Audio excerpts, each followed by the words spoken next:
Hello and welcome to another episode of Geeked Out. Tonight we are joined by some special guests for a special podcast episode. Say hello to lovely people. I, of course, am America's sweetheart and the most Instagrammable singer of the moment, Sabrina Carpenter. And I am Dr. Calum Kerr from the UK. And also, in all seriousness, my academic mentor, so this man deserves sainthood, but also for unleashing me onto the world. I don't know, some kind of punishment and reward simultaneously. Eternal damnation. Yeah. Damnation or domination, or both. For a quick bio for the illustrious Dr. Calum Kerr. He is a senior lecturer in creative writing at the University of Portsmouth. He has published over 20 books, most of them collections of flash fiction. He dabbles in most genres, but always returns to science fiction and horror.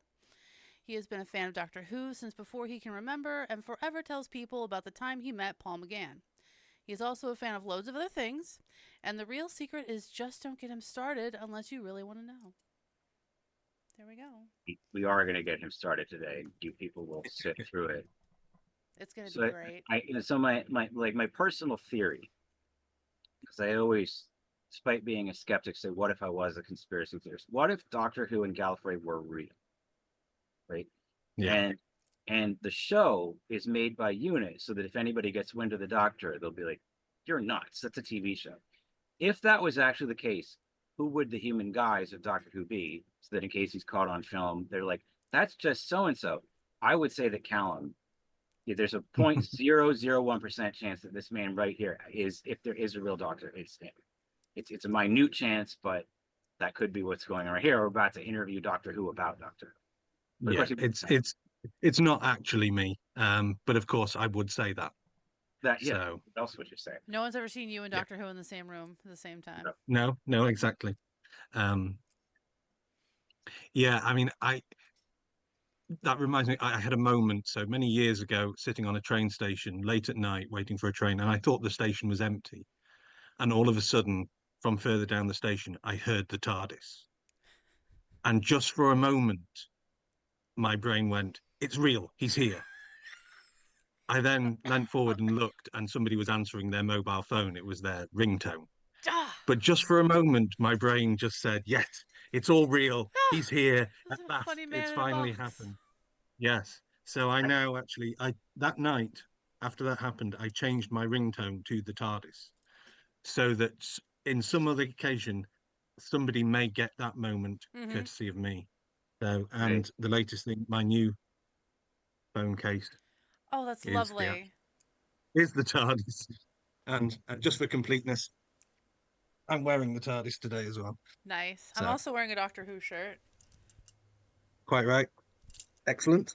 I have a beard like the Master. That's the best I can. Classic Master. Yes.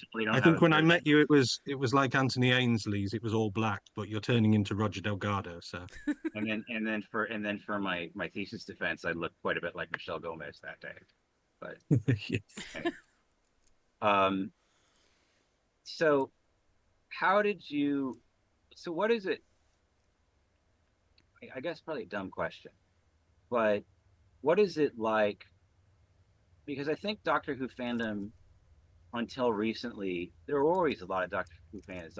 Classic Who aired on PBS in America, but I don't think it's been as big in America until New Who. Yeah. So what was it like having that as a British show? It's not Star Wars, it's not Star Trek, it's not an import.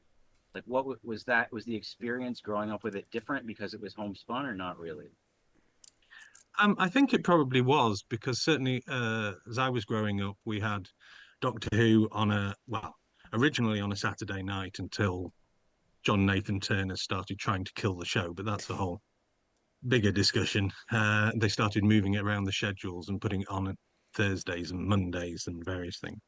But we had that on a Saturday night. The issue was it was made in England. It was made with a BBC budget. At times there are problems and episodes that are really quite badly made because there were strikes going on. So we were having to deal with the whole British situation of publicly funded entertainment. They didn't have a large budget. It was all very cardboard sets and monsters made out of bubble wrap and that kind of thing. But at the same time as that, on a Tuesday, was it a Tuesday? No, I think every night uh, on BBC Two, because we only had three channels back then, we would have reruns of the original Star Trek.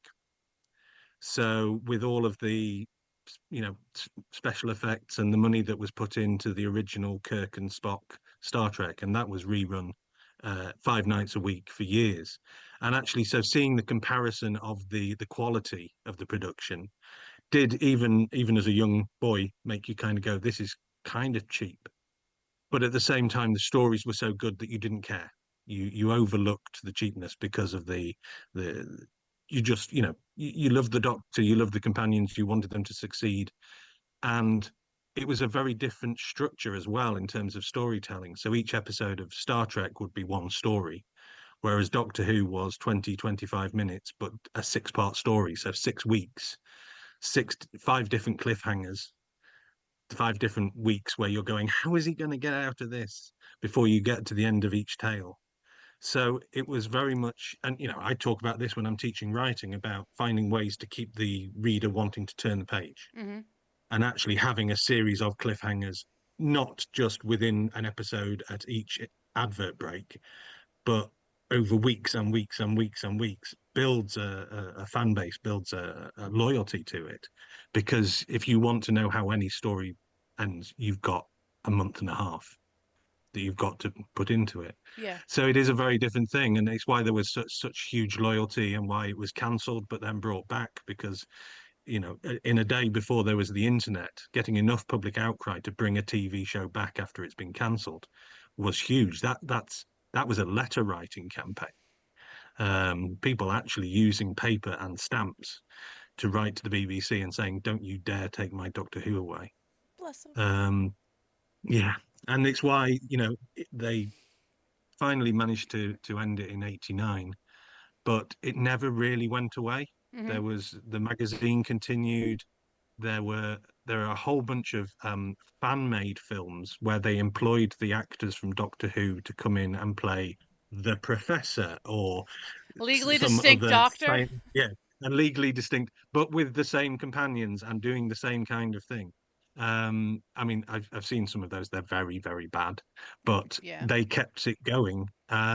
Then the '96 movie with Paul McGann, which was supposed to be the start of a collaboration with an American company. Was it American, Canadian? I can't Fox, remember. I think it was Fox. And that never happened. But BBC continued. There was, the first Ninth Doctor was not Christopher Eccleston. It was Richard E. Grant in the animated Scream of the Shalka, which was on the BBC website when that first came along. And then when the announcement was made that it was coming back with Russell T Davies, everybody was like, "Well, we knew it would." I think everybody was very pleased, but there was a sense that it was always going to because nobody forgot about it. Nobody let it lie. And in the meantime, Big Finish Audio started in '99 with a spin-off character, Bernice Summerfield. But by 2000, they were making episodes with Sylvester McCoy and Peter Davison and Colin Baker and Paul McGann, and they're still going and getting bigger and bigger all the time. So it never really went away, and that's largely due to the fans who were brought in during that '60s, '70s, and '80s, where if you wanted to watch it, you had to be loyal. You had to carry Yeah. on watching. Do you have any idea, like, what makes Doctor Who such a cultural touchstone in the UK? As like an American, like, well, you guys really love that space show. Is it kind of similar to what happened with us with Star Trek in the States? Yeah, I think so. I mean, it always something we were talking about before we were recording, the fact that it gets accused of being woke. It's always been woke. It's Yeah. always dealt Oh with my god. things. And you think of, original Star Trek and the having Uhura on the bridge serving with people and Hmm. Sulu on the bridge and the kiss between Kirk and Exactly. Uhura and all of that kind of thing. And, Doctor Who was always about toppling fascist regimes and Bless him. the little guy winning out. So there's something there's I think appealing about that. But I think there's also something of the there's something in the British psyche that we kind of like things that are a bit crap. So we would look at Star Trek and go, oh yes, it's all very polished, but look at ours, it's a bit crap and we love it because it's a bit crap. There was another sci-fi series at the same time, Blake Seven, Hmm. which also has a huge fan base, and Big Finish have been keeping it going. And that was also kind of crap. The stories weren't. That was the thing. It's Hmm. always, and it's one of the reasons why, as a lecturer in creative writing, I'm so obsessed with stories because I've tried for the last 40 years to think of a better story engine than the idea of Doctor Who. You've got somebody who doesn't use guns, they use their brain to get out of situations. Hmm. They can go anywhere in the future, anywhere in the past, anywhere in the present, and anywhere in the universe. And if that's not enough, you can take them outside of the universe. You can literally do any story that you want with that one character, and it will never just be a shoot 'em up. It will always have to have an intricate plot. It will always have to have something that can be, how do you overthrow a massive tyrannical regime of pepper pot robots that want to destroy everybody and not use guns? I think the Now, It's that a feels jammy quite, dodger. yeah, exactly. I think the closest show, the closest, like you know how there's some animals that their closest relative is very far, Hmm. just technically. I might argue that the closest relative, American relative, Doctor Who has is Quantum Leap, but it's a pretty far cousin. Oh, Quantum Leap. That shouldn't last long enough. That not only did that show not last long enough, but the ending to the show is actually words on a screen that they chose to give the character a bad ending. Literally, you could Sam have Beckett did not return home. Yeah. yeah, literally you could re-edit that just by like I could go on my phone and make a 16 by 9 square and throw it on. You could just change the ending to the whole show. Sam Beckett made it home after 5 more missions. Why not? Why do you get like Yeah. there's no I mean I've actually read the real reason, but it's still not a good reason. Um, but I think it's Yeah, I mean The it's rocks close, fall, but everyone dies. The end. it's close, but the thing the thing with that is that it is just moments from the past in on Earth, and where Doctor Who has the lead over that. And I think over it's like the invention of the teleporter in Star Trek. Hmm. You know why they invented the teleport? Because they didn't have the money to animate landing the ship every week. I love how things like that just create. Yeah, it was too much special effects shot to show the ship landing, so we'll beam everybody down. So they invented the teleporter. And I think the same thing is true with Doctor Who. You've got the TARDIS, which can just take you anywhere that you can think of. But it just means it's just a box, and oh, it's stuck. It's stuck with its chameleon circuit, so we never have to change how it looks. So it is just the same thing for 60 years. And you walk in onto one set, and then you walk out onto another set, and that's and you have Perfect. moved. I mean, if it's the 70s and 80s, you've moved from one quarry in Devon to a quarry in Cornwall. That's Hmm. that's all that generally happened. But they have a bit more budget now to actually have different locations. But yeah, you can. I suppose I have a real love. One of the reasons I love the Big Finish is I have a real love for radio plays Okay. because your brain fills in all of the details. Um, just give me the story, give me the voices and the noises, and I will create the visuals. Hmm. And to some extent, Doctor Who used a lot of blank canvases. There's a lot of jokes about filming in quarries and filming and the having one set of a corridor that they would just run down over and over and over again. It was just the same piece of set. Um, but it's the story that's taking place in there that's what's important. It's not actually the location and the money and the special effects. And I think that's been carried through into it's a thing that a lot of people were worried about with Disney coming into the deal for the latest iteration of the Doctor, that all of a sudden it was going to be all about the special effects and not about the story. I didn't find that to be the case. The only thing I I don't think have it's happened, but people were worried. Mm. just my personal take. I love the current Doctor. I love the current companion, Ruby. What is she called? Ruby Sunday, character's name. Yeah. Um, and they like she's the perfect Doctor Who companion, and he's the perfect Doctor. The only thing I have is that their chemistry together is for me. But I think you and I said this in a private conversation. It's only the first season, but I could almost see her being a great companion to another Doctor, and him being a great Doctor with a different companion. But maybe they'll match better in season two. Like they're both great in those roles, but they have like to me they have a frosty. They have a frosty. I don't buy their connection. Like I like them Mm. both as their characters. Yeah. But I think it might be rushed. I'm not going to blame Disney for that. When you were talking, Yeah. I mean, I very much enjoyed the new season. I had some issues with the ordering of episodes. I don't think Space Babies was a great introduction, but standing back and looking at it, it's an 8 episode series where previously they'd had 13. So there wasn't quite as much space to develop things as possible. Russell was expected to do a complete series arc within that, as well as standalone episodes. Also, it was appearing on Disney Plus for the first time with a lot of hullabaloo and Disney taking on board all of that. So it needed to introduce Doctor Who to people who didn't know about it and all kinds of aspects of stuff. So the episodes needed to do all of the things that Doctor Who has done over 60 years, but within 8 episodes. BBC are also trying to get people to watch the classic episodes because they've put them now all onto iPlayer. So the series arc had to call back to a Tom Baker episode, and if you're going to call back to the classic series, you call back to Tom Baker because he's the most popular. So you wrap all of that together. So that as well as being 8 episodes of a series and having a season arc, it had a lot of kind of marketing function to do. Mm-hmm.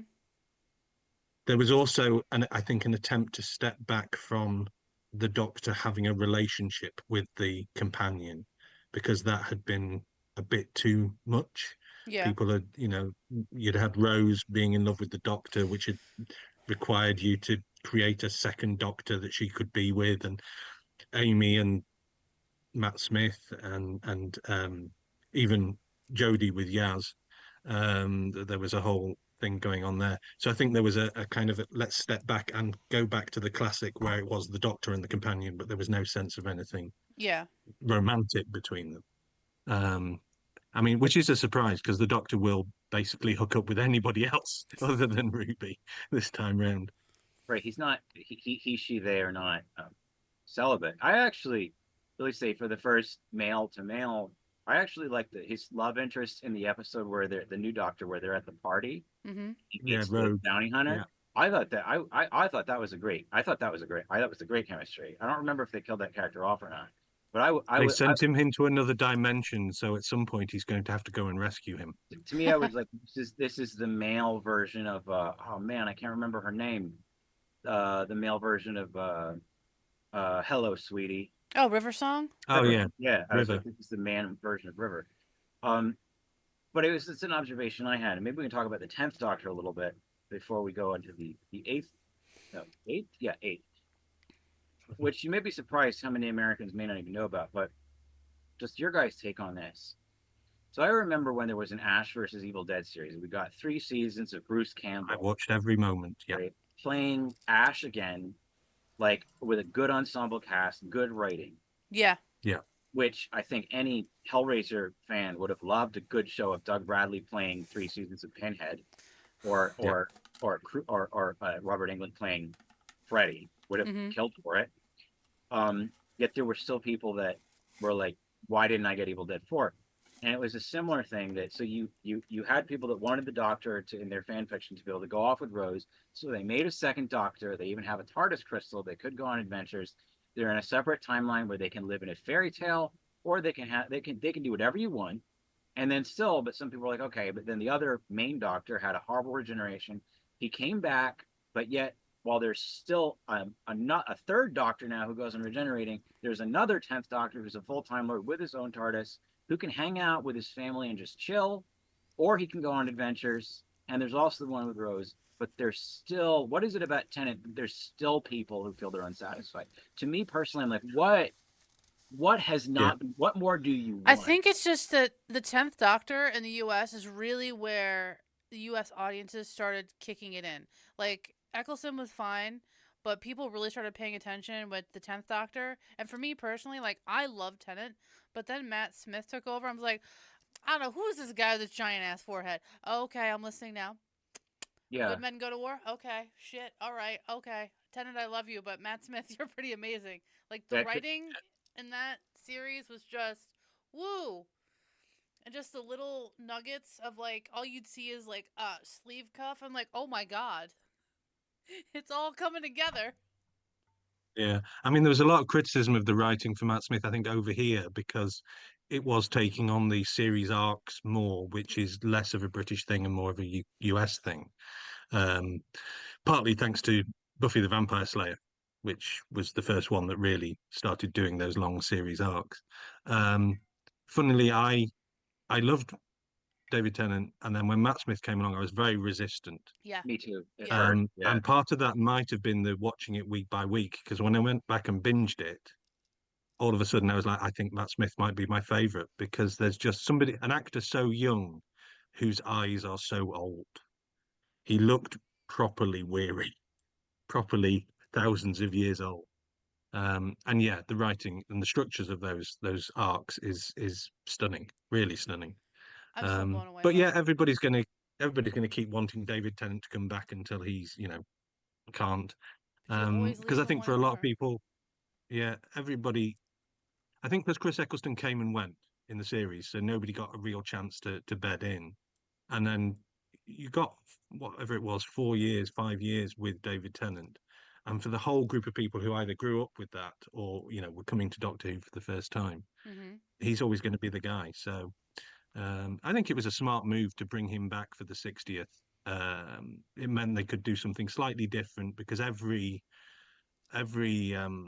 anniversary before had been a multi-Doctor story.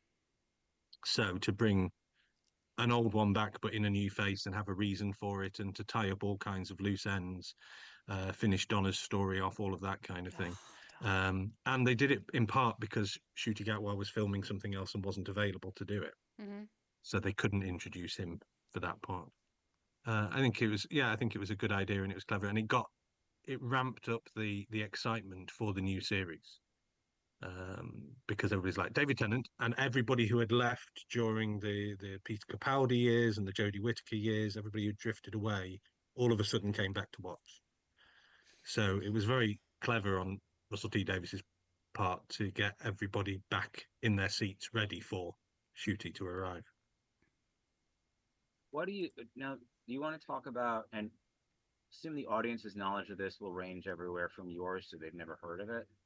But the kind of island of Doctor Who. I think it's maybe it's not 96, but it's something about 1996. The Fox slash BBC movie with Paul McGann. So take us through that. Um, well, it's not my place to. Have you seen the documentary?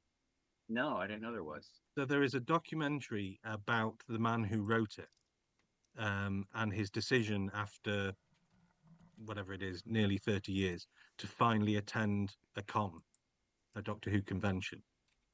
And he had stayed clear for as long as he could because he thought he would be universally hated for what he did in writing that film. People still have real issues, particularly with the line that the Doctor is half human on his mother's side, which, yeah, that has been kind of nobody talks about that. But he turns up to conventions and everybody goes, "Oh, it's you!" and they just universally love him. But there are interviews with Paul McGann and Daphne Ashbrook and Eric Roberts about the film. So you should probably check that out because it's really interesting. But yeah, I mean, it was this thing that kind of came out of nowhere. Um, it's it was made canon by having Sylvester McCoy in the first uh, few minutes, and it tied into the end of the TV series. So it was very much a kind of continuation of that.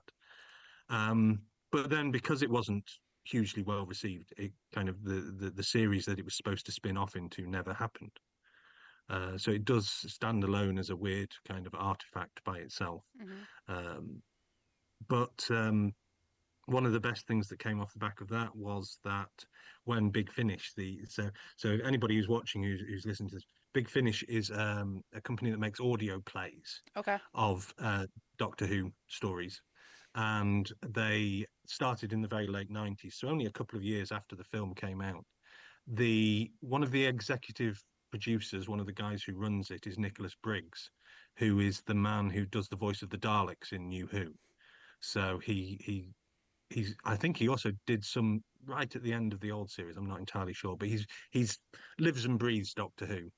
And Big Finish have for now 25 years been making new episodes with let me see. They've had Tom Baker, they've had Peter Davison, they've had Colin Baker, they've had Sylvester McCoy, they've had Paul McGann, who has been doing them for 20 odd years. And as if anybody likes the film, then and you want another 200 episodes with the Eighth Doctor, they've got them with a whole series of different companions. They've also had Christopher Eccleston has come back to do some for them. They've had David Tennant in doing them. They've got a very good Matt Smith impersonator who is also pretty good at Peter Capaldi. So you've got things with those characters. River Song has got her own series with them. They've got people in doing. They've got a good William Hartnell impersonator and a good John Pertwee impersonator in to do stories for them. They had John Hurt came in and did a whole series of War Doctor episodes until he died, and now they've got somebody who's very good at being him that's continuing those stories. And they've even now got Michael Troughton, son of Patrick Troughton, being the second Doctor. So Oh, they've got brand new stories, brand new adventures with all of the Doctors, and lots of multi-Doctor stories and crossovers and all of those kind of things. that's a perfect way to And just that's keep all things been going. yeah, and that's all happening there in the background. Hmm. Um, and they bring in, the actors who played villains, and there's one, I think it's one of the River Song box sets where she encounters Eric Roberts Master and Missy Hmm. and Derek Jacobi's Master, the War Master. So all of the kind of bit part actors turn up as well, the bad guys, the companions, all of those things. So there is this whole entire separate world, and particularly for Paul McGann, who obviously got so little screen time, it means that he has actually had his time as the Doctor. He's been able to generate huge stories. The only screen time he got after that was obviously at the 50th anniversary, where they did the 8 minute Night of the Doctor that was released on the web. Hmm. Um, but what was interesting for that is just before he drinks the cup and regenerates, he toasts a series of companions: Charlie, Chris, Lucy. I can't remember who else. Those are the Big Finish companions. Those are his companions from the Big Finish episodes. So at that point, everybody who liked Big Finish went, "It's canon." We've had some TV made by Stephen Moffat with the Eighth Doctor in which he mentions the Big Finish companions. Therefore, everything in Big Finish is now part of the official Doctor Who. And that was a huge deal, actually, because it meant that this stuff wasn't running side by side. It was now part and parcel of it. There was I forget what it is. There's some. It's a tongue-in-cheek paper somebody wrote where it starts with the show Saint Elsewhere that had a connection to another show, and it says if this is canon, followed by that in canon, and at the end of it, it uses a misapplication of the transitive property of logic to prove that like My Little Pony is real or something. It's a hilarious read. The Yeah, author no, I've seen that. the author Yeah, doesn't intend it to be taken seriously, but it's um, but I've seen lesser versions of it than that people do make arguments with. Um, yeah, and you and I have had conversations about how canon is a funny topic because it's like what is real about something we agree that's not real. Like yeah, it's a funny odd thing. And then what a lot of people don't get is that not it's not a given outside of the English speaking world that what the author or the IP holder says is canon. Over here, we might not like it, but we defer to it, right? Like a lot of the Star Wars fans hated the decanonization of the expanded universe, but they did. The reason they hated it was because they couldn't just shrug it off. But apparently, in France, when they tried to do that, they were like, "Wait, we each choose our own canon. You can't tell us what our canon is. That's crazy. That's like that. I knew a French person who was a French Star Wars fan who said in France it was like sitting down. Somebody gave you chocolate ice cream and said, "I know up to now you like vanilla. Chocolate's your favorite." Yeah. And they were like, "Maybe you can make me eat vanilla, and there's no chocolate to eat. You can't change which I prefer." But and he said even the Anglosphere, to use an ACO word, um, outside the Anglosphere, they even find our notion of like um, the author's meaning being the correct one, and the author being able to define canon outside the book by making a statement on Twitter. They find it weird Mm-hmm. that Yeah. we defer to. It's all a function of capitalism, basically. Even the idea of the author.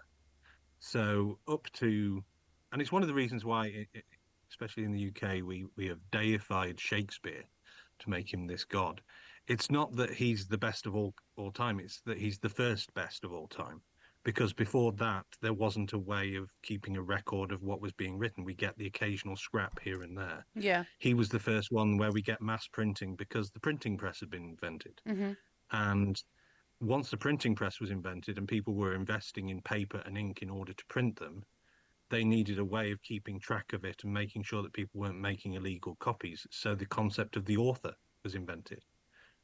So any of these, you own, if you buy one of these, then you owe money to William Shakespeare because his name is on the front of it. Mm-hmm. And 100 years before that, there was no concept of the author because you would um, stand up in a pub and you would tell your story or you would act your play or whatever, and people would take note of it, and then they would wander to the next village and perform your play and your story and the oral tradition and all of that kind of thing.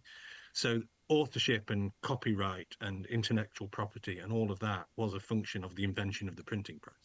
Well, I want to interject the reinvention of it into Western history. It wasn't the first time Yeah, it came up in history, because the first author whose name we have, my some of my work is named for her, even though she has very little to do with it. Um, Actually had an IP battle. It's the first author that we have her work and her name. It's just a yeah, fluke in Hedwana. Like if we had found somebody else's work, they'd be the person. And she talks about the process. She understood herself to be the writer, which was the first evidence we had of that. There was a theory that at one point in time people didn't realize they were creating the stuff they created. They thought it came from the gods or the muses. And she even has an IP battle with another author saying I came up with this. well, yeah. And I mean, I'm sure there were authors and they wanted to hang on to their stuff, but you know, we talk about the great early works of literature like the Iliad and the Odyssey, Yeah. Homer, and Homer is now widely acknowledged to be a whole series of people, Mm-hmm. and that the stories were constantly being changed and retold in different ways and added to, and we have a version of it, but there is no one person called Homer who created the whole thing in the way we would think of it now. Um, but yep, yeah, canon, especially with Doctor Who, is really funny because it's just been overturned, changed so many times. That One happens. of I the mean, it's best been around things, since the 60s, right? yeah, one of the best things that Russell T Davies did was in the Giggle, one of the last of the specials Mm-hmm. last year, where he had the toy maker saying, "I've gone back through your history and made a jigsaw out of it." And that one line allows you to go, "Oh right, well anything that doesn't fit with what went before is the toy maker messing about in his timeline," and it just solves all of the problems with one line, which I love. Nice. That's Nice and yeah, tidy. yeah. But there's been a lot of that in Doctor Who of, oh, what, that happened because I changed a timeline. I did a thing, and therefore that doesn't count anymore. I mean, the Daleks have been invented 3 different times. The Cybermen are constantly being invented different times in different places, um, and none of them is the one because they're all because of the way that to coin a phrase, it's all timey wimey. It's all mixed up in one great big ball of stuff. that I guess that brings me to what do you think it is about, or I don't know, maybe if you disagree with it or not. What is it about I mean, the master is the Joker, Lex Luthor, Mm-hmm. but in terms of what is it that the Daleks more than the Solarians or the Cybermen seem to be the iconic Doctor Who antagonists? Or am I wrong? That they're No, I mean, I think they are. I mean, it's interesting if you know the story of the start of Doctor Who. The BBC was quite nervous about creating a science fiction TV show, and one of the instructions from Sidney Newman, the man who approved it, was no bug-eyed monsters. And then the second TV series was bug-eyed robots, not bug-eyed monsters, but bug-eyed robots. And he was livid. But then he it aired on the Saturday, and on the next week, coming into work, he saw kids running down the road with their arms sticking out, shouting "Exterminate, exterminate" at each other. That's And he fantastic. went, "Oh, okay, It's like, maybe oh, that's this right. works. Maybe this is." Children like whimsical things. I Yeah. forgot that And there's part. something about them that's easy to recreate. I remember doing it as a child. You go and you get a what we would call a sieve. I think you would call a strainer, perhaps. Okay. The, the mesh with the handle sticking Yep. out of it. You stick that on your head. You get a sink plunger out of your dad's cupboard, Mm-hmm. and a whisk in the other hand, and then you chase somebody, and you are a Dalek. That's it. You can recreate it. I think because it's cheap, it's really easy to recreate. Um, so there's something about that. There's also something about the absence of legs and the kind of the fact that they seem to move really slowly, but they're never going to stop, Yeah. which is, I mean, it's like the Mummy in Mm-hmm. the old movies. The Mummy never and zombies originally, they never moved fast, but they just didn't stop. So you even suppose the Terminator. And Um, there's the movie It Follows, where it's a monster that just slowly walks and but never stops until it gets to you and kills you. Yeah. And the Daleks have no, they are kind of everything that the Doctor isn't, everything that that humankind would like not to be. They Mm. are have no mercy, no compassion. It is just purely hate and death. So there's Ready. something really kind of, boiled down, very essential about it. There's no real great motives. Um, I mean, there are episodes I get confused, so I can't remember if these are on TV or Big Finish, but of the Doctor saying to them, "Well, what are you going to do if you've killed everybody? What next? You're the only people in the universe. You live to kill other people. Once you've killed everybody, what are you going to do? Because you're not built for settling down and living in peace. Yeah. So what is your aim? What is your motive? You just this is it." And they don't have he manages to confuse the Daleks because they don't have an answer. Explain. Yeah. Um, Thanks. One more thing I wanted to ask about, and if you don't know about it, it's funny 'cause I only know it exists. But I think there's another weird island of Doctor Who. Isn't there a movie only a few years into Doctor Who that has nothing to do with the series where everything is reworked called the Doctor Who and the Daleks? It was a theatrical release. There's Some two. There's two. Okay. Yeah. There's and they were with Peter Cushing playing the Doctor. So yeah, they are, I suppose, not considered canon. It was Doctor Who was popular, so they took a film actor and they made films Mm-hmm. um for theatrical release. So there's Doctor Who and the Daleks and the Doctor Who and the Dalek Invasion, I think, or the Dalek Invasion of Earth, something like that.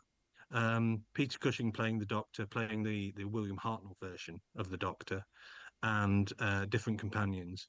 And it was adaptation of some of the TV stories made into films. Uh, what's interesting, one of my favorite things about that is one of his companions in those films was played by, his name's just gone out of my head. The guy who played Wilf in um, the old guy. Somebody Google it. I'll Google it while you're doing that. um, A Wilf. oh, what's From his what? name? What was the character's name? Wilf, Wilf. Donna's Have you? dad. Oh, Wilfred Mott. Yeah.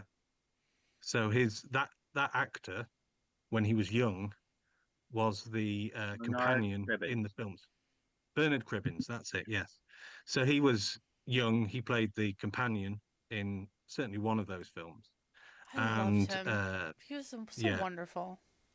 and then came back as Donna's granddad, um, 40 years later, playing a different role. And some people have argued that it's the same character. That actually, when he grew up, he pretended not to know the Doctor, but in order to tie those in together. It would He make was an sense as actor why he that, was so in. Like, yeah, Donna, I absolutely believe you. He's amazing. yeah. Wasn't the I mean, he was an actor that I grew up with because he was the voice of a lot of children's TV. Mm-hmm. So he did a lot of voiceovers for comic, cartoons and stuff made with little animals. There was a series called The Wombles, which was a series of small animals that lived on Wimbledon Common and picked up trash. And he did the voiceovers for that. So, he was always very much beloved, certainly in the UK. So bringing him back in Doctor Who in the mid 2000s was a very good move. But yeah, he was back in those movies. So they're not considered canon, but they're kind of just adaptations of the same thing. what I was going to ask about is because you're an academic and a fandom of a lot of what you might call geek stuff. What I was calling WFF in my thesis, which you might just commonly Yeah. call it geek stuff. And I don't see a lot of people in creative writing and fan studies in this arena. Maybe they're not a fan of weird fiction, but they do also enjoy like writing books. But occasionally you meet somebody who only studies it.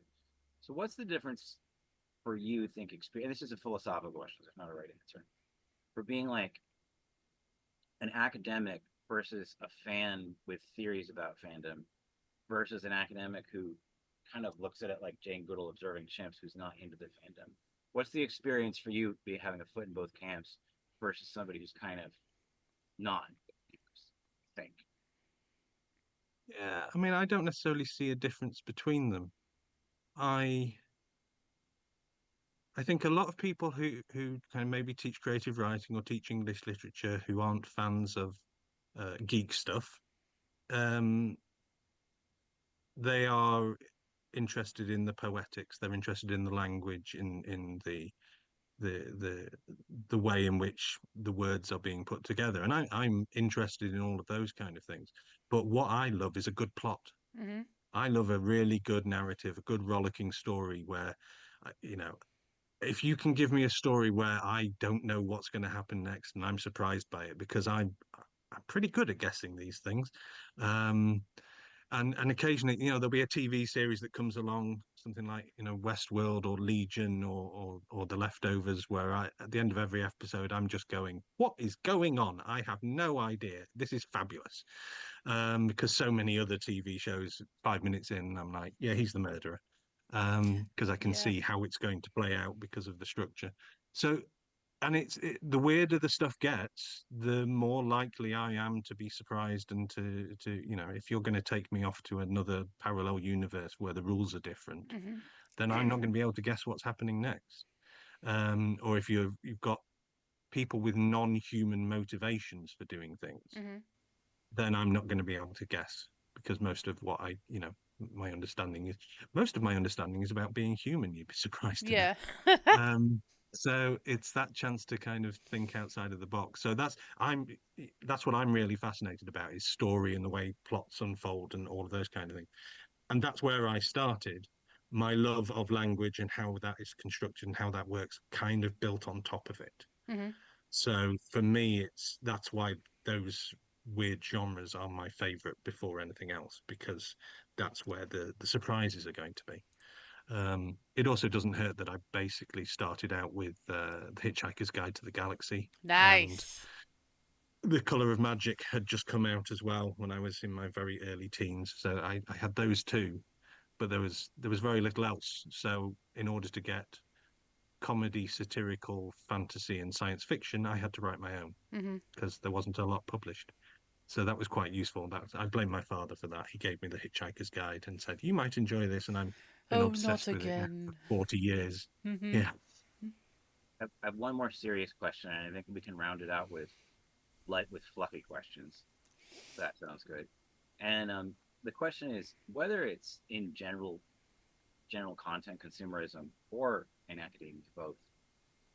Do you think there's still a little bit of an idea that science fiction, fantasy, horror, by academics or by general people consuming content, is a tier down in adultness or in seriousness or in quality from realist fiction or from romance or something like that? Or do you think we still have a little bit of that sentiment left, or is that largely gone away?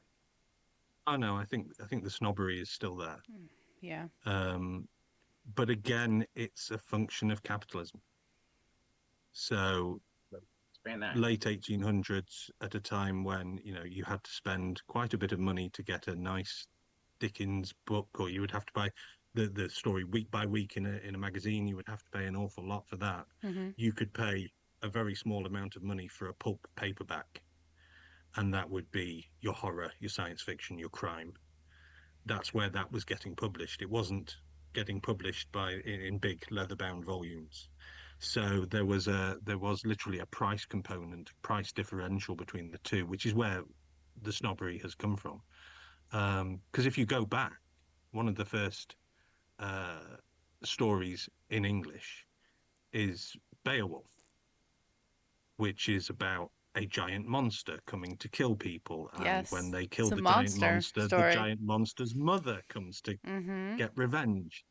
And you go back to the Odyssey, the Iliad, the Odyssey with his, with the sirens and the Cyclops and all of these, science fiction and fantasy are the basis fairy tales. You know, the stories that go the furthest back, the ones that we're still telling, are genre fiction. Yeah. They're not classical love stories, literary fiction talking about ennui or whatever. Mm-hmm. They are big, bustling tales of daring do and swashbuckling and stabbing monsters Adventure. in Take their that, one Sir good eye Context. so that you can get away.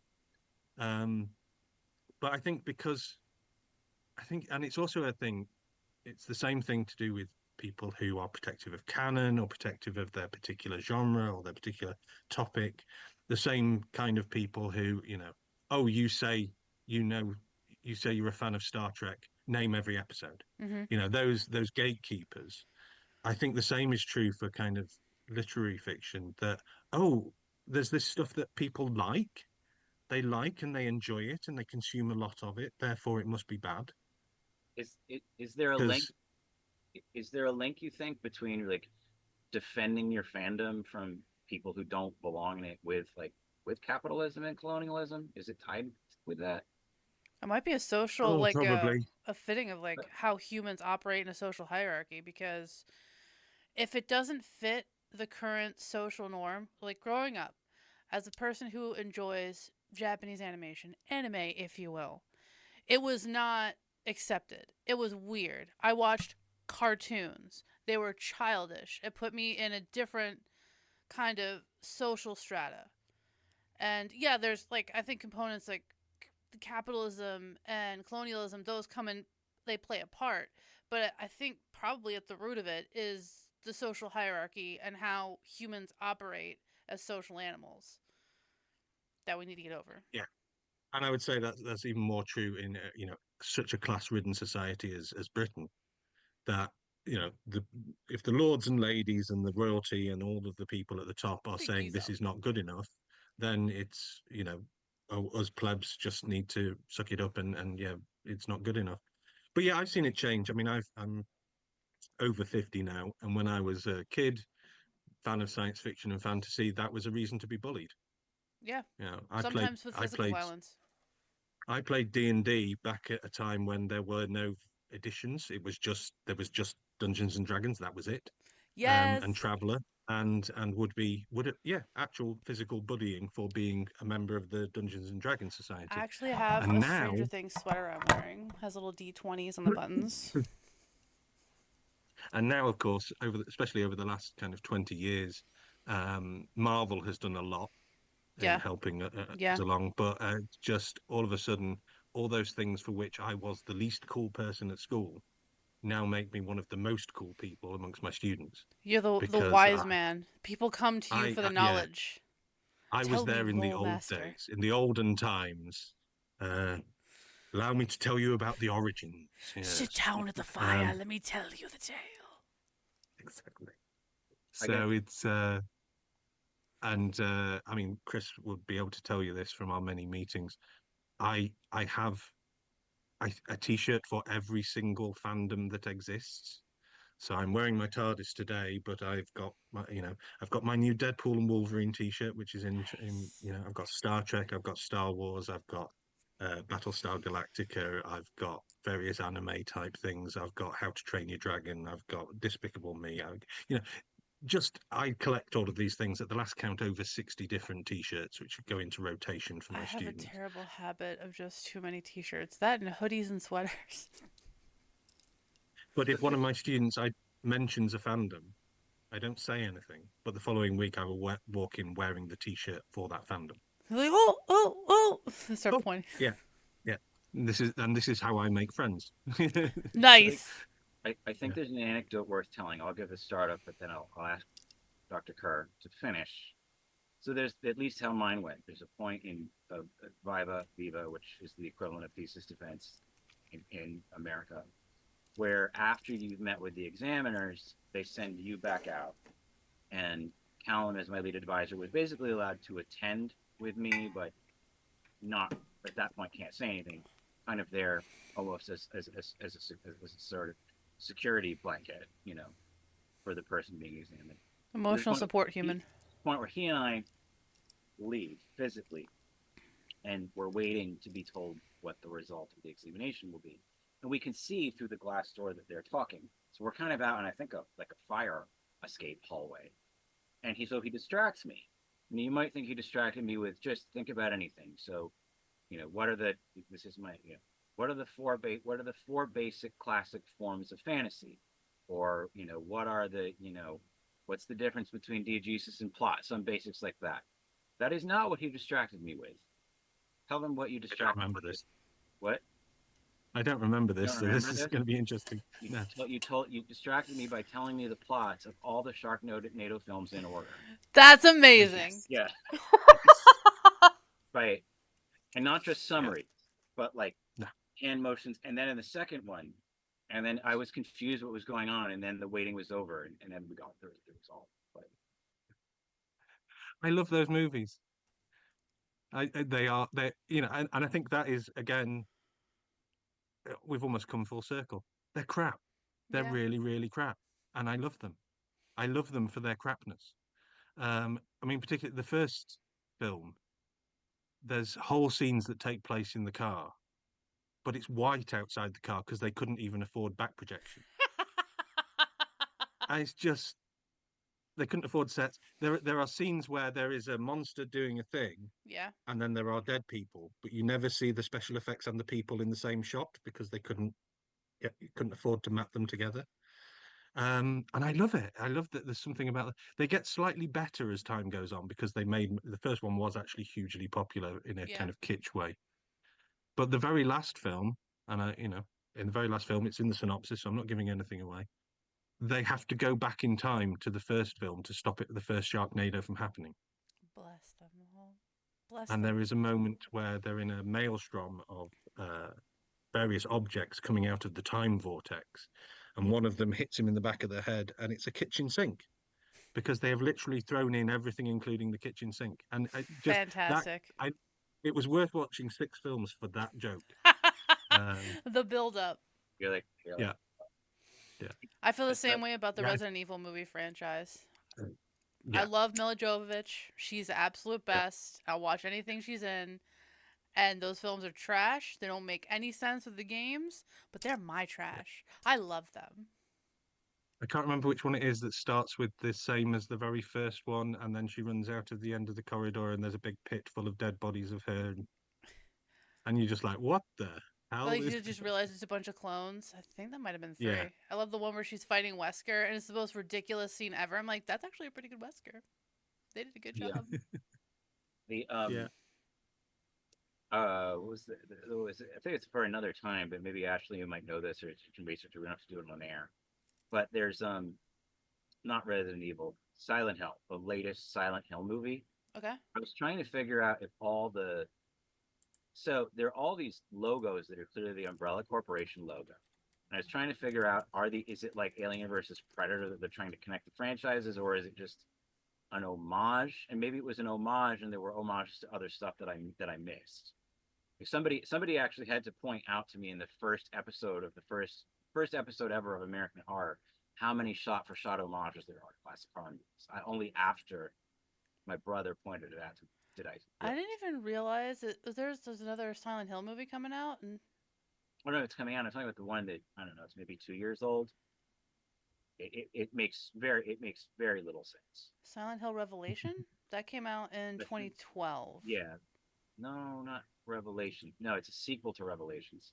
It's not worth taking up airtime to for that. It hurts. It Um, probably involves Pyramid Head, even though that doesn't make any sense with the game logic. But it's whatever. well, it's like any popular monster can only be around so long before it becomes semi-heroic. Pyramid Head is the hero in the movie and saves Elysia, which if you're playing the games, you're like, that doesn't make sense. I'm like, I know it That doesn't is make not any Pyramid Head activities. it doesn't make any more sense than in one of the Nun movies, where God, the suddenly nun. it's like Evil Dead and they're battling the nun physically. I'm like, what? Like if that was evil, if it's Evil Dead, great, I get it. You can chop up demons with chainsaws. That's just what it is. I don't get how the nun monster caught on, to be honest. Now, there's two different nun movies, right? Because I remember watching one that was a foreign film, and then there was You know, another I'm series of nun movies that came out that, I'm talking about the ones that are all part of that Conjuring, Annabelle, yeah, Nun, Ed okay, and Lorraine okay. So Warren. it's a Like, different nun. There's a different ghost nun going around killing people. yeah, I'm sure there's lots of films called The Nun. There's actually a Loves really a good good nun. Loves a good South evil American. nun. Um, so I think we're almost at the hour. I had a fluff question for you, absolute fluff. So BBC and Disney come to you. They say we saw you on this incredible podcast with its incredible viewership Award winning. that we've already decided. And we have no IP restrictions because the other studios have agreed with this. We're going to do an actual air, not a fan fiction, but an actual crossover with Doctor Who and another property. The only way you can limit the damage is you can choose what it is. You can't nix it. So it's kind of like, it's like one of those things when you're in grade school and your friends are like, aliens are going to destroy your Earth, the Earth, unless unless you pick this. Like, what would be the least awful thing for there to be a crossover with Doctor Who? Oh God, talk amongst yourselves while I think about it. You can answer it too, Ash. Well, the least offensive thing The to. least awful. Yeah. I mean, there people were going crazy because Russell T Davis and I can't remember the guy's name, the showrunner for Star Trek, were appearing together at Comic Con, and everybody was going on. There's going to be a Doctor Who Star Trek crossover, and that wouldn't be the worst thing in the world. But honestly, I would like to see a Doctor Who Loki crossover. Adam in the chat off of Twitch suggested Supernatural as a crossover. Oh, well, I mean, there's Super Wholock, obviously, Supernatural, and Sherlock, and Doctor Who. All three need to, So, that's a thing The everybody's Holy wanted for a long Trinity. time. I mean, if you, I would not object to that at all. I mean, if you didn't know much Supernatural or Doctor Who and you wanted to watch that crossover, you'd need to go to some kind of a weekend wiki lore boot camp to understand what you were seeing. So I think about Well, one show with 60-year-old show and one show with what, 26 seasons or something. That's a lot of. interestingly, I never watched Supernatural when it was being broadcast, but and I was bemoaning this to my students a couple of years ago, and they said, "Oh, it's all just landed on Amazon." So in the space of 6 months, I watched all 14 years of Supernatural That's a back to lot of back, lore. and and loved every minute of it.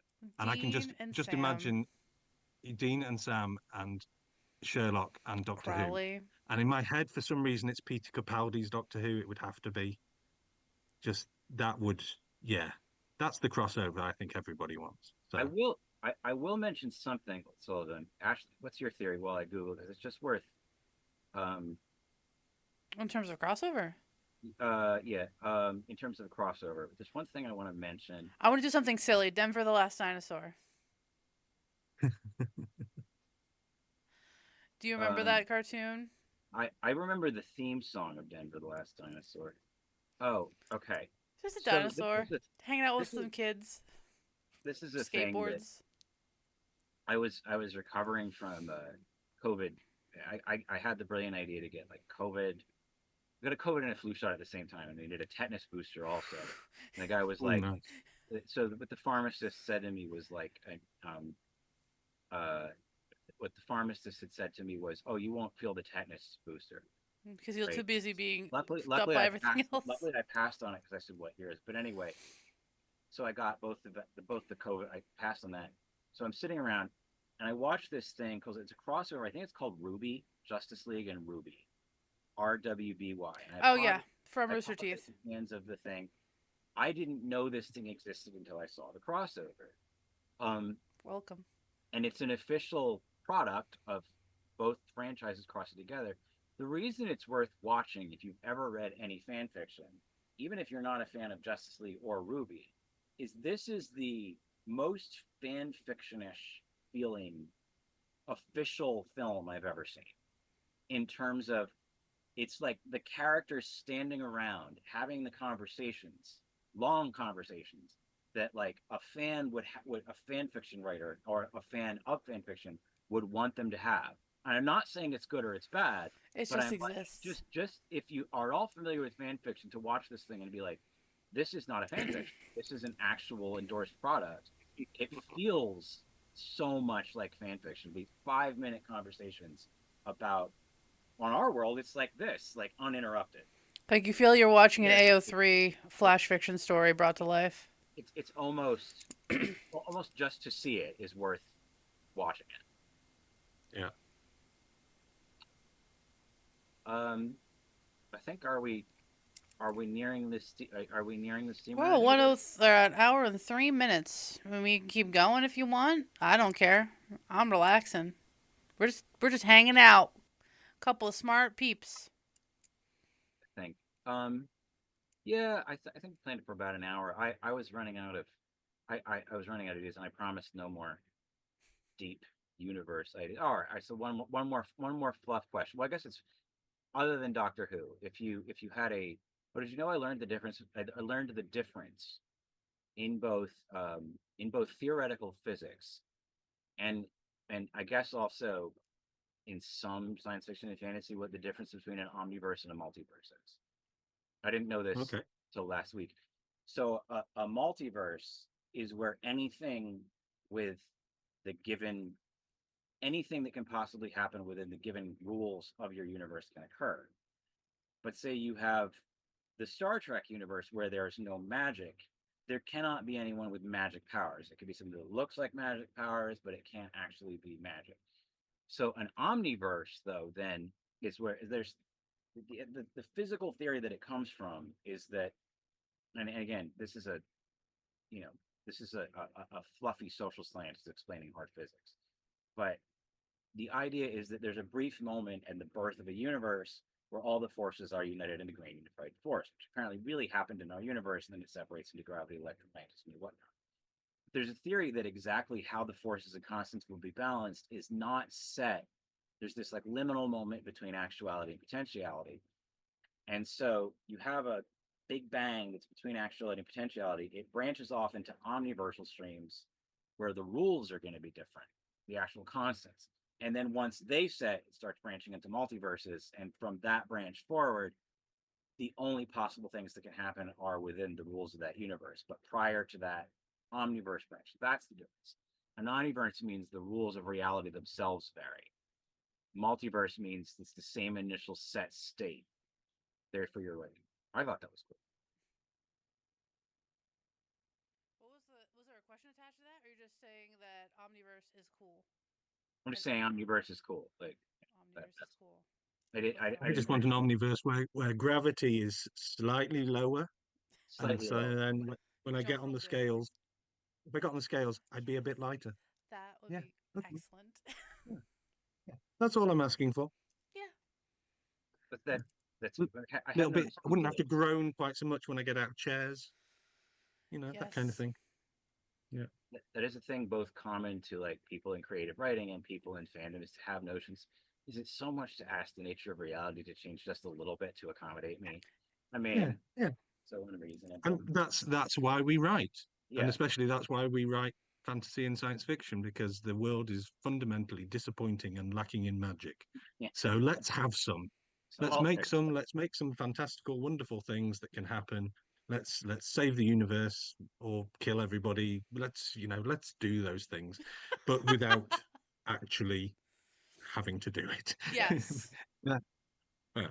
yeah, I've often said I use sheet games and codes and console commands in video games. The only reason I don't use them in real life is I haven't found the console button. Yeah. Um, I wrote a collection a few years ago of science fiction stories called Strange is the New Black, which I wrote, by the way, before Orange is the New Black was a TV show. So they copied from me, not the other way around. Nice. Um, and there is a series of stories in there, all with the same title and all with the same opening line, and they're all called The End. And I think there's 6 of them, and Mm-hmm. I ended the whole world 6 different ways. So in that one book, which is only about 12,000 words long, I essentially murdered 42 billion people. I'm quite pleased with that. That's we'd better hope that You'd that was a make a good good week. Dalek. we, Yeah. we'd best hope there's not actually an omniverse with some kind of omniversal level um, judgment of. But one of my favorite meta things was actually from Darkwing Duck, where Yes. Darkwing Duck travels to our Earth, and there's a writer with a brain tumor that lets him pick up on multiversal waves from Darkwing Duck's universe. And so he writes them as stories because Darkwing first crosses into our world and he's like, Darkwing Duck memorabilia, how do they know about me? And they're like, great Darkwing costume, right? And Well, that's the supernatural God is writing books about demons out. Now, if Darkwing Um, Duck were to be transported to our world, would he just be a duck in a costume, or would he be the anthropomorphic duck from his universe? well, it depends. If the mechanism is the mechanism that, well, okay, I'll give you a serious answer. I'll give you the closest thing to a serious answer because it can be whenever you want. But there is this one thing. So you know the periodic table, those unstable elements way at the Yeah. bottom that they can only last for a second. There's a theory that if you, I'm going to explain it wrong, and so somebody in the comments would be like, "You didn't." I'm a physicist, and you got it wrong. And I'd be like, "Okay, you tell me what genre is then, without even." Um, so, but there's a theory. It's not a theory. It's basically a really good mathematical guess. There's this future island of stability where if you could have these massive 200 or 300 neutron atoms, they'd actually become stable matter again, and they could exist in our universe. But it's possible that there's no conditions in our universe that could initially form them. And so what someone was saying is like, it's possible if you have Darkwing Duck, whose omniverse rules are different from ours, he simply can't exist or translate to our universe. But there was somebody who was saying that if there's a universe where you could create these hyper heavy elements and then bring them to our multiverse and our universe, they could exist. So it depends on how he transitions. Okay. So in theory, something that could never initially come about in a universe may or may not be able to stably exist in it. This applies to super heavy elements, not even super, but ultra super heavy, theoretical super heavy. How it applies to Chris, Darkwing is up to you. I'm having flashbacks to some of our PhD supervisions. Yeah, Um, and so I'm going to say to you something that I know I've said to you a number of times before. It is possible you're thinking too much about this. yeah. Oh, 20 years of this. You have 20 years. So But this is you're saying about the writer who can see into other multiverses. Of course, Philip K. Dick believed that aliens were beaming stories into his head. He didn't think he was actually having ideas. He thought they were coming from outside. Um, he also thought that we were living in ancient Rome and that the world that we could see was a projection. So, it does explain a lot about his writing once you know those two things. Um, but maybe when, if in Darkwing Duck, if they were doing that, then that was a little homage to Philip K. Dick and his aliens beaming stories into his head. oh, I'm sure it was. Absolutely was. I guess if we're talking about comparisons between Darkwing Duck and Philip K. Dick, maybe we're That's one hell of a segue. you. We, You want to we check? may have reached the end. Ashley, you want to check the chat? Is there anything in chat we didn't address? Questions or anything? Oh, Adam's just saying that he's been saying that to you for 30 years. I think you're thinking too much. Right. So So far, no new questions. Adam is just afraid if I think enough, eventually it will crack and start leaking out into reality, which That could be a in his own problem. words would be the most I wonderful. think we're all worried about that. Awful Yeah. thing happening. Yeah. So, all right, I haven't broken any universes today. I'm proud of you. I did. Ashley does know how I broke the Lord of the Rings universe on. You can update the sign that says days since last days incident. without making the universe three, because I broke the Lord of the Rings universe in my AI dungeon campaign. That Eru Iluvatar is now at Coachella dating a DJ named Sean. Nice. So I completely messed the universe. I'm an orc that does, and the AI is going along with it, as are the other people in the campaign. I'm an orc that can't even speak English. There's a hobbit that somehow learned to speak English, but he ran off because he has started dating Sabrina Carpenter, but I need him to translate, and Eru will not return us to Middle Earth till I help him apologize to Sean for cheating on his. It's the campaign's way off the rails. This is what happens you when I'm think? left in my hold on. You're just a humble orc warrior trying to figure out, like, Yeah, I'm like supposed to be I'm fighting like, for okay, Sauron, but I'm here now, I guess. the creator god of my universe, like, if the creator god of my universe is hungover at Coachella, he can't run the universe, then my boss Sauron can't run Middle Earth. So I got to iron this crap out. Then I can get back to, being a racially essential one-dimensional character again. All right. So thank you, Calum, for giving us your afternoon. Yes, thank You you. are quite welcome. Ashley, If anybody wants to plug your books. catch up on anything that I've done, I have a whole shelf of books here, but that's wait, you're not focused. Oh, Special delivery. Turn off I the- said flash fiction. I'll turn off the. There we go. nice.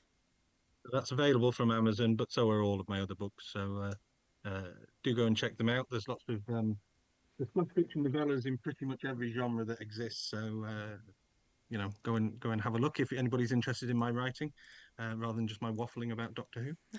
But If you have links to all your books, I can put them in the video that I'll make later when I put this up on okay, YouTube. I'll send you a link on. Okay. All right, Calum, thank you for joining us. Ashley, welcome. Thanks for having me. Well, thank you, everyone. That concludes this podcast episode. So, see you later for Prowl World. Everyone have a great day, and that's the end of that.